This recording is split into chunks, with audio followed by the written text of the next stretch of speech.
जय Hind everyone. तर आज आपण लिनियर इक्वेशनचं लेक्चर 2 बघणार आहोत. याच्या आधी आपण लिनियर इक्वेशनचा लेक्चर 1 बघितलेला, ज्यामध्ये आपण ते बेसिक लिनियर इक्वेशन काय आहे ते बघितलेली. परत ते डिटर्मिनंट रूल बघितलेला, क्रॅमर्स रूल बघितलेला तुमचा. क्रॅमर्स रूलचे आपण जेवढे PYQs आहेत, जसे 2022चा असेल किंवा त्यानंतर 2020चा असेल, 22चा असेल, क्रॅमर्स रूलवरती PYQs सगळे आपण सॉल्व्ह केलेले आहेत 24पर्यंतचे, 24-25पर्यंतचे जेवढे पण आहेत. आता आज आपण लेक्चर 2 बघणार आहोत. लिनियर इक्वेशन इन 2 व्हेरिएबल्सचा आपण लेक्चर 2 बघणार आहोत. आणि जसं की मी तुम्हाला सांगितलं की आपण ह्या लेक्चर्समध्ये फक्त आणि फक्त इम्पॉर्टंट जेवढे टॉपिक्स आहेत किंवा जे क्वेश्चन्स आहेत जे इम्पॉर्टंट आहेत त्यावरती लक्ष देतो आहे. शेवटचे आपल्याकडे काही क्वचित दिवस राहिलेले आहेत. ओके, तर लिनियर इक्वेशन इन 2 व्हेरिएबल्समध्ये तुम्हाला एक कन्सेप्ट आहे, त्यामध्ये इंटरसेक्टिंग लाईन, कोइन्सिडंट लाईन आणि पॅरलल लाईन नावाची कन्सेप्ट आहे ना, ते खूप इम्पॉर्टंट कन्सेप्ट आहे. कारण त्याच्यावरती 1 मार्कचे 2 मार्कचे असे छोटे छोटे क्वेश्चन्स बनून येतात. ओके, 2 ते 3 क्वेश्चन्स बनतात त्याच्यावरती आणि एकदम तुम्ही मार्क्स स्कोअर करू शकता. स्कोरिंग कन्सेप्ट आहे. तर ते आपण बघूया कशी आहे. आता पहिली केस काय आहे त्याच्यावरची. फर्स्ट आहे ते A1/A2 असते ना तेवाला. फर्स्ट लिहिता डायरेक्ट लिहितो A1/A2 not equal to B1/B2. ही जी केस आहे ना तुमची, ह्यामध्ये काय म्हणते A1/A2 not equal to B1/B2. A1A2 काय आहेत, हे आपला जो स्टँडर्ड फॉर्म असतो ना, A1x plus B1y is equal to C1 आणि A2x plus B2y is equal to C2. हे जे तुमची इक्वेशन 1 आणि हे इक्वेशन 2 आहेत ना, या दोन्ही इक्वेशनमधले एक्सचा आणि वायचा जो कोइफिशियंट आहे ना, आणि जे C म्हणजे जे कॉन्स्टंट टर्म्स आहेत ना ते आपण बघतो. कॉन्स्टंट टर्मचा कम्पॅरिझन. आता बघा A1/A2. आता ह्याच्या मागची पूर्ण कन्सेप्ट सांगायचं झालं तर ते आपल्याला लेक्चरमध्ये खूप टाईम जातो. त्यामुळे आपण इम्पॉर्टंट कन्सेप्ट आणि त्याच्यावर येणारे क्वेश्चन्स हे बघूया. A1/A2 is not equal to B1/B2 म्हणजे एक्सचा कोइफिशियंट आपण x2चा कोइफिशियंट नॉट इक्वल टू वायचा आणि वायचा, पहिल्या इक्वेशनचे वाय आणि दुसऱ्या इक्वेशनचे वाय. मग ही लाईन कशी असते, हे इंटरसेक्टिंग लाईन असते. इंटरसेक्टिंग लाईन म्हणजे हे एक लाईनचं इक्वेशन आहे आणि हे एक A1 एका लाईनचा, A2 दुसऱ्या, B1 एका, B2 दुसऱ्या. मग हे इंटरसेक्टिंग लाईन्स असतात.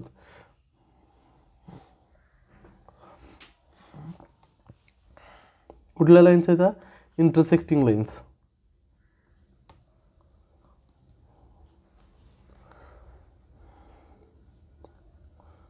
इंटरसेक्टिंग लाईन्स म्हणजे कसे असतात, हे सपोज ही एक लाईन गेली, ओके, आणि ही दुसरी लाईन गेली, हे असते इंटरसेक्शन. आणि हा जो पॉईंट आहे ह्याला काय म्हणतो आपण, पॉईंट ऑफ इंटरसेक्शन. ओके, हा जो पॉईंट आहे हा काय म्हणतो, पॉईंट ऑफ इंटरसेक्शन. आणि ज्यावेळी पण इंटरसेक्टिंग लाईन आहेत, बघा जेवढे इंटरसेक्शन होतात ना तेवढे सोल्युशन्स असतात. म्हणजे 2 लाईन एकदा जर मिळली तर एक सोल्युशन. ओके, मग म्हणजे एकदा एक दुसऱ्याला क्रॉस झाली ना, मग हा 1 सोल्युशन. इंटरसेक्टिंग लाईन आहेत, मग ह्याला किती सोल्युशन असते, 1 सोल्युशन, सिंगल सोल्युशन किंवा युनिक सोल्युशन आपण ज्याला म्हणतो ना, युनिक सोल्युशन किंवा 1 सोल्युशन, सिंगल सोल्युशन. ते इंटरसेक्टिंग लाईन्सला असतं. 1 सोल्युशन, युनिक सोल्युशन किंवा सिंगल सोल्युशन, ते कशाला असतं, इंटरसेक्टिंग लाईनला. दुसरा आहे तुमचा A1/A2 equal to B1/B2 not equal to C1/C2. आता काय म्हणते, A1/A2 हा B1/B2च्या इक्वल आहे, पण C1/C2च्या इक्वल नाही आहे. तर हे लाईन कुठले असतात, पॅरलल लाईन्स. हे कुठले असतात, पॅरलल लाईन्स. आणि तुम्हाला माहिती आहे पॅरलल लाईन्स कशा असतात, जसं की आपला रोड हायवे असतो ना, एक जाणारा आणि एक येणारा असा हायवे असतो ना, लाईन्स. हे एक लाईन आणि दुसरी लाईन्स, हे 2 लाईन्स काय आहेत, पॅरलल लाईन. हे एक दुसऱ्याला कधी जॉईंट होतील का, हे दोन पॅरलल लाईन्स कधी जॉईंट होतात का? नाही. तर दोन पॅरलल लाईन्स कधी जॉईंट होत नाहीत तर त्यांचं सोल्युशन कधी बनेल का? नाही. तर याचा काय आन्सर आहे? No solution. नो सोल्युशन असते ह्याचं कधीही. जेव्हा लाईन्स एक दुसऱ्याला मीट होतात किंवा इंटरसेक्ट होतात त्यावेळीच त्याचे सोल्युशन्स निघतात. आता शेवटचे आहे आपल्याकडं A1/A2 equal to B1/B2 equal to C1/C2. आता ह्यामध्ये बघा, ह्यामध्ये सिस्टीम कसं आहे, A1/A2 equal to B1/B2 equal to C/C2 हे असतं को इन्सिडंट लाईन. कधी कधीच होतं हे को incident line. Okay, coincident line. आता कोइन्सिडंट लाईनची केस काय? कोइन्सिडंट लाईन म्हणजे एकावर एक असणारे जे लाईन्स असतात ना त्याला आपण म्हणतो कोइन्सिडंट लाईन्स. ओके, तर ह्या ठिकाणी तुम्हाला मी कोइन्सिडंट लाईन्स दाखवतो. हे बघा, ही येलो लाईन आणि ह्याच्यावरती कोइन्सिडंट ही रेड लाईन. ओके, तर ही झाली तुमची कोइन्सिडंट लाईन. आणि कोइन्सिडंट लाईनची केस अशी असते की कोइन्सिडंट लाईन प्रत्येक पॉईंटला मीट होती, त्यामुळे जे इन्फिनाइटली मेनी सोल्युशन्स असतात. किती सोल्युशन असतात? Infinitely many solutions. Okay, infinitely many solutions असतात. कळलं का तुम्हाला? म्हणजेच काय, इंटरसेक्टिंग लाईनची केस काय? A1/A2 not equal to B1/B2. ही कुठली लाईन्स आहेत? इंटरसेक्टिंग लाईन आहेत, म्हणजे एकदाच इंटरसेक्ट होतात. मग ह्याचे किती सोल्युशन होतील? युनिक सोल्युशन किंवा सिंगल सोल्युशन. ओके, दुसरी केस आहे A1/A2 equal to B1/B2 not equal to C1/C2. Okay, तर हे कुठले लाईन्स आहेत? हे आहेत पॅरलल लाईन्स. आता पॅरलल लाईनची काय केस आहेत? पॅरलल लाईन कधी मीट होतात का?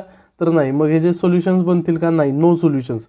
नेक्स्ट जो लास्ट आहे आपल्याकडं A1/A2 equal to B1/B2 equal to C1/C2. हे कुठले लाईन आहेत? कोइन्सिडंट लाईन आहेत. आता कोइन्सिडंट लाईन काय करतात? प्रत्येक वेळी म्हणजे एकावर एक असते ना, त्यामुळं हर पॉईंटला मीट होते, त्याला म्हणतो आपण इन्फिनाइटली मेनी सोल्युशन्स. ओके, आता ह्यावरती क्वेश्चन्स तुम्हाला कसे विचारतात? हा चार्ट महत्त्वाचा. 1 ते 2 मार्कचे क्वेश्चन्स येतात यावरती तुम्हाला. कुठल्या पद्धतीने येतात, कसे येतात हे आपण आता बघूया. पण हा चार्ट खूप महत्त्वाचा आहे. ओके, हां, आता क्वेश्चन बघा इथं.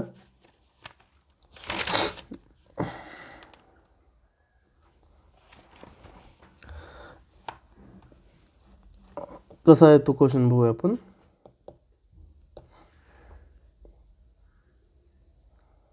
Question AX plus BY is equal to C.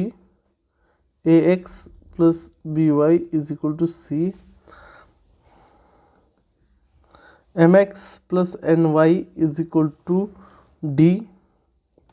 Where and AN not equal to BM. AN not equal to काय म्हटलं? BM. Then this simultaneous equation have. Then this simultaneous equation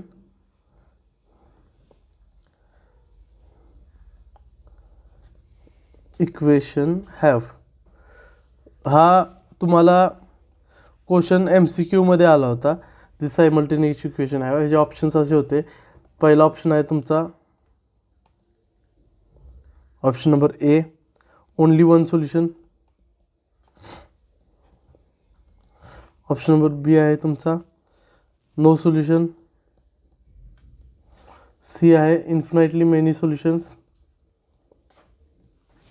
आणि D आहे तुमचा only 2 solutions.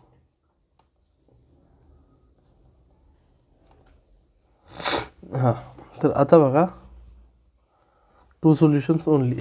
आता इकडं आपल्याला आहे ना केस काय दिलेली आहे आपल्याला? AN is not equal to BN. AN is not equal to BN. आता A कुणाचा कोएफिशियंट आहे? Xचा. हा कुणाचा आहे? Mचा. M कुणाचा? इक्वेशन 1. इक्वेशन 1 कुठले दिले? इक्वेशन्स लिहून घ्या. दिलेले इक्वेशन्स लिहून घ्या. कुठले इक्वेशन आहेत? AX सोल्युशन बघा plus BY is equal to C. आणि नंतर कुठली आहे? MX plus NY is equal to D. हा, आता आपल्याला आहे ना काय म्हणले? AN not equal to BM. मग आता आपण हे कधी करू शकतो बघा, इकडं एक्सचा कोइफिशियंट काय ए, इकडं एक्सचा कोइफिशियंट काय M. आता हे मल्टिप्लिकेशनमध्ये ज्यावेळी हा मल्टिप्लिकेशनमधला इकडे येतो काय होतो, डिव्हिजनमध्ये जातो. मग काय करायचं आपण, A/M is not equal to B/N. म्हणजेच काय झालं, हा जो तुमचा आहे ही इक्वेशन्स, हा A1x plus B1y is equal to C1 आहे आणि हा A2x plus B2y is equal to C2 आहे.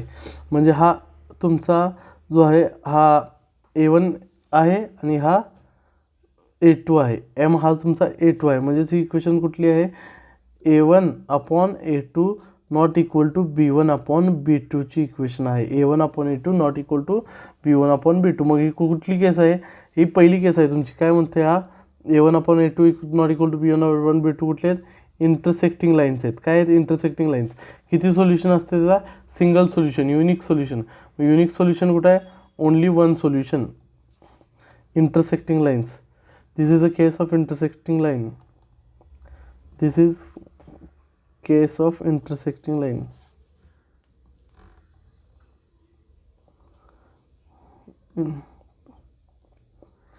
Line, only one solution. One solution, only one solution. Okay, म्हणजेच युनिक सोल्युशन. तर तुम्हाला याचा ॲन्सर कळलं. एवढं एक्सप्लेनेशन द्यायला लागत नाही आहे MCQ सॉल्व करताना. तुम्हाला MCQला डायरेक्ट तुम्ही ॲन्सर लिहू शकता. हे खालचं एक्सप्लेनेशन लिहायची गरज नाही. पण 1 मार्काला जर आला तर तुम्हाला हा एक्सप्लेनेशन लिहायला लागेल. हां, त्याच पद्धतीने तुम्हाला क्वेश्चन नंबर 2 असा आहे.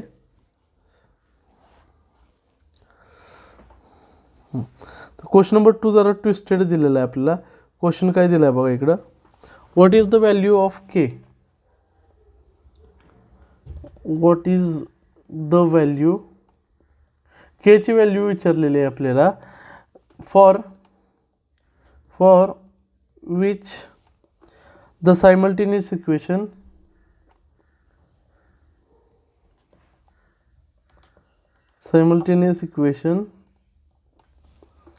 x plus 2y is equal to 4 and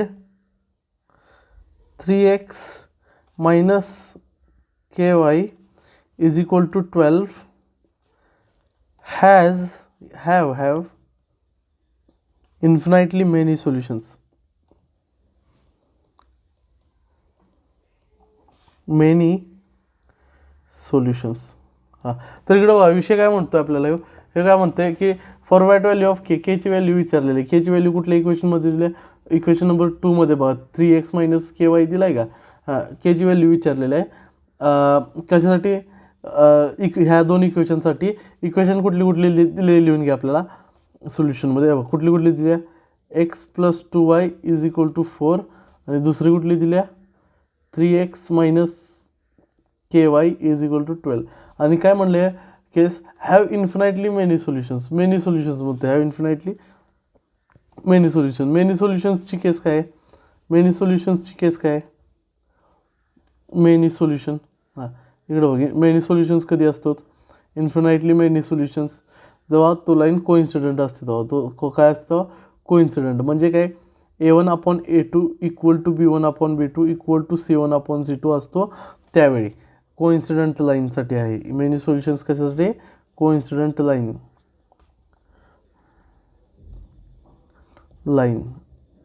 okay, काय केस आहे जी, A1/A2 is equal to B1/B2 equal to C1/C2. तर ह्यामध्ये जर A1/A2 बघितलंस तर हा A1x plus B1y is equal to C1, A2x plus B2y is equal to C2. A1 किती आहे ह्याच्यात, A1 इज इक्वल टू 1, काय नाही म्हणजे 1 आहे. B1 काय आहे 2 आणि C1 काय आहे 4. ह्यामध्ये A1 किती आहे ह्या इक्वेशनमध्ये, सॉरी इथं A2 आहे ना, A2 किती आहे 3, B2 किती आहे मायनस के, केची व्हॅल्यू विचारलं आहे. B2 किती आहे मायनस के. के इथं मायनसमध्ये असेल तर मायनस घ्यायचा, प्लसमध्ये असेल तर काय घ्यायची गरज नाही. आणि C2 किती आहे, C2 आपल्याला काय दिलं आहे 12. ओके 12. हां आता हे केस घ्या, कुठली case A1/A2 is equal to B1/B2 is equal to C1/C2. हां आता असल्या क्वेश्चनमध्ये ना कोणतीही हे दोन घेतले तरी चालतात किंवा हे दोन घेतले तरी इक्वलमध्ये चालतात. मग आधी हे दोन घेऊया, BC घेतलं आणि AB घेतलं तरी चालते. तर A1/A2 म्हणजे 1/3 इज इक्वल टू 2/-K. तर इथून केची व्हॅल्यू काढू शकतो आपण. -K इकडं वर मल्टिप्लायमध्ये गेला, हा के इकडचं डिवाइडमध्ये आहे, इकडं जाऊन मल्टिप्लायमध्ये जाणार. तर -K इज इक्वल टू हा 3 इथं डिवाइडमध्ये आहे, हा इकडं मल्टिप्लायमध्ये जाणार 2 × 3 -K इज इक्वल टू 6. मग इथून केची व्हॅल्यू काय झाली, K is equal to -6. Sign change करायचा फक्त. ओके आली केची व्हॅल्यू तुम्हाला, कळला का क्वेश्चन हा. Okay next question.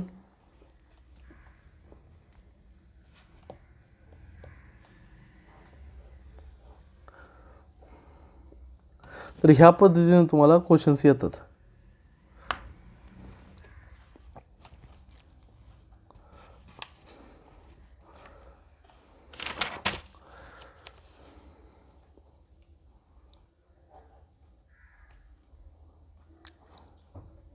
तर हे जे क्वेश्चन्स होते हे आपले क्वेश्चन्स कुठल्या कन्सेप्टवरती होते, ह्या कन्सेप्टवरती, ह्या लाईन्सच्या. दोनच क्वेश्चन्स घ्या तुम्ही इम्पॉर्टंट. ह्याच्यानंतरचे तुम्हाला कुठलेही क्वेश्चन्स यावरती आले तर असे सॉल्व करायचे. तर दुसरा एक कन्सेप्ट येतो तुम्हाला केची व्हॅल्यूज फाइंड करायचा, पण ते लाईनचा वगैरे कन्सेप्ट विचारत नाही, डायरेक्ट क्वेश्चन कसा येतो बघा. If what is the value of K,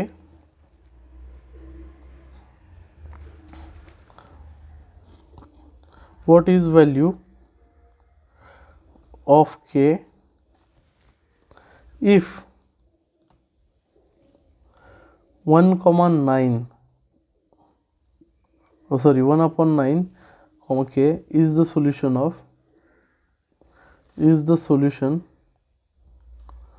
of the equation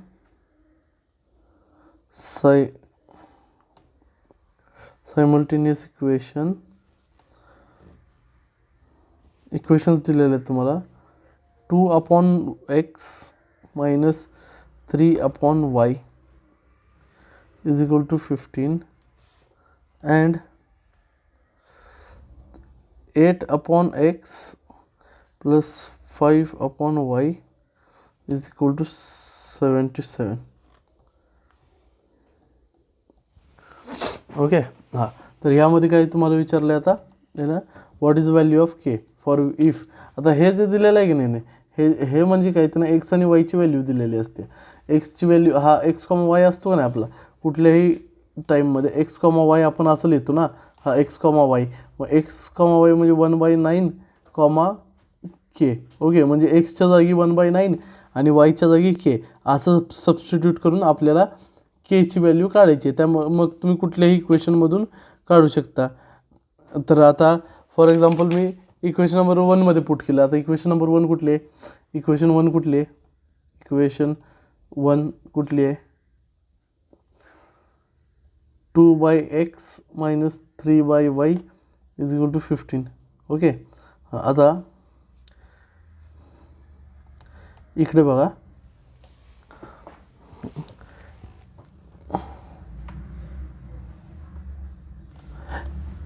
एक्सच्या जागी काय पुट करणार मी 1/9 आणि ह्याच्या जागी के, म्हणजेच काय 2/1/9 minus 3/k is equal to 15. आता जो हा 9 आहे ना, 9 मल्टिप्लायला जात असतो 2च्या, 9 मल्टिप्लायला जात असतो 2च्या. मग काय होणार 2 × 9 minus 3/k is equal to 15. 9 टूचा किती झालं 18 minus 3/k is equal to 15. आता इथं बघा हा कुठली टर्म आली, a minus B by C असतं माहिती आहे का तुम्हाला. हा सी मल्टिप्लायला जातो एच्या, ए सी मायनस बी अपॉन बी असं होतं. मग त्याच पद्धतीनं इथं काय होणार तुमचा के मल्टिप्लायला 18ला मल्टिप्लायला जाणार 18k minus 3 upon K is equal to 15. Okay. आता हा के इकडे डिवाईडला आहे, ह्या साईडला आला की मल्टिप्लायला पुन्हा एकदा. मग 18k minus 3 is equal to 15k. आता -3 त्या साईडला गेला +3 होणार, +15k या साईडला आला -15k, म्हणजे 18k minus 15k is equal to 3. कळलं का. मग 18 मायनस 15 किती आला 3k इज इक्वल टू 3. म्हणजे केची व्हॅल्यू किती आली, k is equal to 1. k is equal to 1. आलं लक्षात तुम्हाला केची व्हॅल्यू कशी काढायची. कळलं. काय डाऊट आहे का. ओके. नेक्स्टमध्ये काय नाही, फक्त एक्स आणि वायच्या जागी जे दिलेले व्हॅल्यूज आहेत का नाही, हे जे व्हॅल्यूज दिले आहेत ते एक्स आणि वायच्या जागी पुट करायचं, सबस्टिट्यूट करायचं, तुम्हाला आन्सर येईल. अजून एक असा जर क्वेश्चन घ्यायचं म्हटलं तर इकडं बघा, हे सगळे इम्पॉर्टंट आणि PYQs घेतो, इम्पॉर्टंट क्वेश्चन आणि PYQs. PYQ म्हणजे तुमचं प्रिव्हियस इयर क्वेश्चन्स असतात. ओके. हां. What is the value of K, what is value of k if -2 comma k is the solution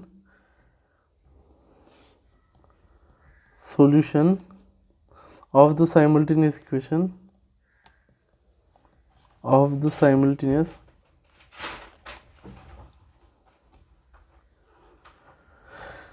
equation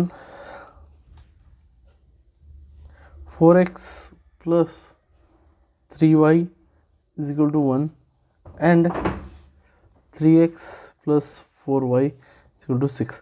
हां, सेम त्याच पद्धतीचा क्वेश्चन आहे. काय करायचं तुम्हाला, हा तुम्हाला दिलेला आहे -2 कॉमा के, म्हणजेच काय असतं x कॉमा वाय, म्हणजे एक्सची व्हॅल्यू तुम्हाला -2 दिलेली आहे, वायच्या जागी तुम्हाला के टाकायचं आहे. कुठलीही एक इक्वेशन घ्या, कुठली घ्या. त्यावेळी 1 घेतलेली, मी यावेळी दुसरी इक्वेशन घेतो. Put x is equal to -2 and y is equal to K in equation 2. Equation 2 कुठली आहे, इक्वेशन 2 लिहून घ्या. इक्वेशन 2 कुठली आहे तुमची, 3x plus 4y is equal to 6, हे तुमची इक्वेशन 2 झाली.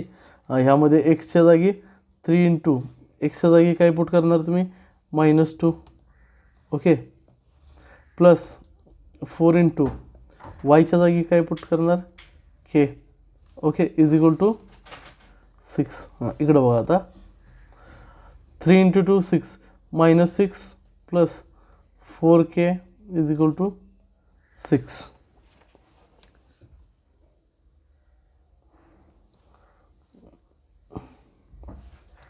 एक मिनिट.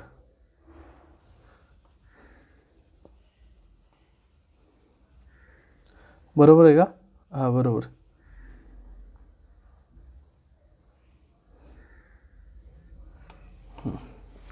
इक्वेशन बरोबर आहे 3x प्लस 4y. हां, तर इकडं ह्या -6 ह्या साईडला गेल्यावर काय होणार +6, -6 ह्या साईडला आल्यावर +6, म्हणजेच काय 4k इज इक्वल टू 6 + 6. 6 + 6 म्हणजे किती आलं, इकडं सॉल्व करतो.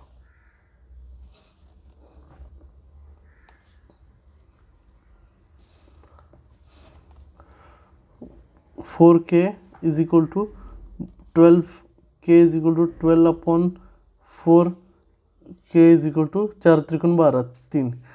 तर ह्या प्रकारे तुम्हाला फाइंड द व्हॅल्यू ऑफ केचे क्वेश्चन्स तुम्हाला 2 मार्काला 3 मार्काला किंवा 1 मार्काला असं विचारलं जातं. ओके. आता नेक्स्ट लेक्चरमध्ये आपण main solving of the linear equation बघणार आहे. Questions on solving of the linear equations म्हणजे तुम्हाला 3 मेथड्स आहेत total solving of the linear equations. एक सायमल्टेनियस मेथड आहे, परत क्रॅमर्स रूल तर आपण बघितलेला आहे, क्रॅमर्स रूलनं कसं सॉल्व्ह करतो. सायमल्टेनियस मेथड राहिलेली आहे आपली आणि ग्राफिकल मेथड. ते ग्राफिकल मेथड पण ह्याच पद्धतीने आहे. सायमल्टेनियस मेथडचं आपण नेक्स्ट लेक्चर असेल त्यामध्ये आपण बघणार आहोत. ओके, जय हिंद.